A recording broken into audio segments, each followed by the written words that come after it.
High বন্ধুরা, রান্নাঘর ডায়েরিতে তোমাদের সকলকে স্বাগতম। আজকে আমাদের রান্না হচ্ছে সাদা ভাত, তার সাথে ডিমের ভুজি দিয়ে লাউ দিয়ে ডালনা।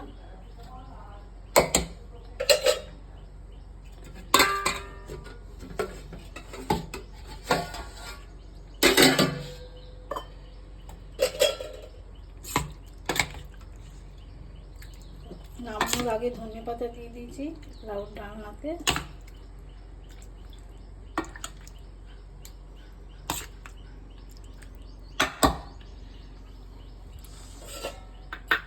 আর হয়েছে লাউ ডোকা দিয়ে আলু দিয়ে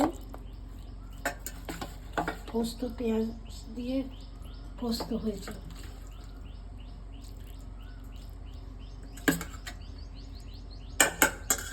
আর দিয়ে দেবো লেবু লবণ। আজকে দুপুরে খাওয়া একটু আমাদের। লাইক শেয়ার সাবস্ক্রাইব করবেন।